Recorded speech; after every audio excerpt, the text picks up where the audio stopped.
त्रिपुरारी पौर्णिमानिमित्त संगममाऊली येथे कृष्णामाईची आरती करण्यात आली। हजारो दिव्यांनी कृष्णा घाट लगलगत होता। सकल हिंदू समाज तसेच कृष्णाकाठ पंचक्रोशी युवा नेते कामेश कांबळे मित्र समूहाच्या वतीने फटाक्यांची आतिषबाजीही करण्यात आली।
पुण्यश्लोक श्रीमंत छत्रपती श्री शिवाजी महाराज की जय।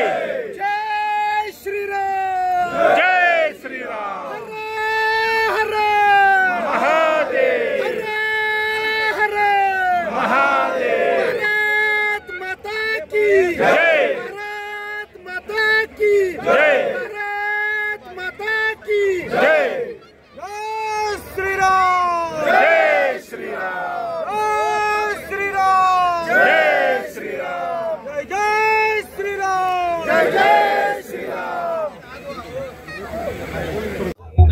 प्रथम मी सर्व शिवभक्तांना शुभाशीर्वाद देतो।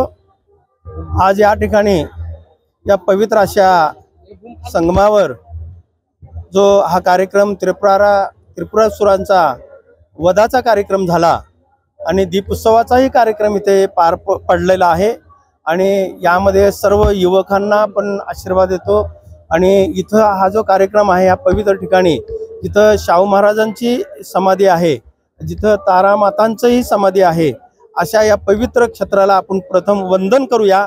आणि या ठिकाणाचं महात्म्य खूप मोठं आहे। इथं अनेक शिवमंदिर आहेत, अनेक तीर्थाटनाला लोक येतात, पर्यटनाला येतात।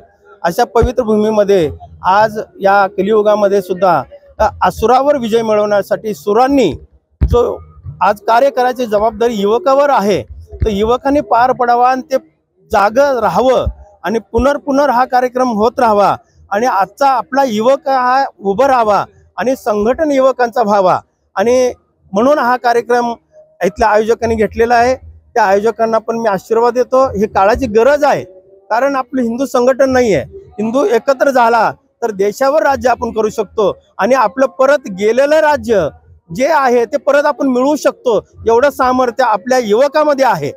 म्हणून युवक कुठेतरी जाण्यापेक्षा अशा कार्यक्रमाला जास्तीत जास्त युवकांनी सहभाग घ्यावा आणि संघटन करावा आणि हिंदुत्वाचं जाण त्यांनी ओळखावं आणि हिंदू हा सनातन होते आहेत आणि राहणार आहेत असा हा बळ आपल्याला निर्माण करायचा आहे। म्हणून आशीर्वाद देण्यासाठी या कार्यक्रमाला मी उपस्थित राहिलेला आहे आणि सर्वांना मी आशीर्वाद देतो आणि सर्वांचं उदंड आयुष्य लाभू द्या, आरोग्य लाभू द्या आणि असंच हिंदू संघटन जास्तीत जास्त मोठ्या प्रमाणात व्हावा आणि युवक आणि युवतींनी यामध्ये सहभाग घ्यावा असं मी त्यांना आवाहन करतो आणि माझे 2 शब्द मी संपवतो।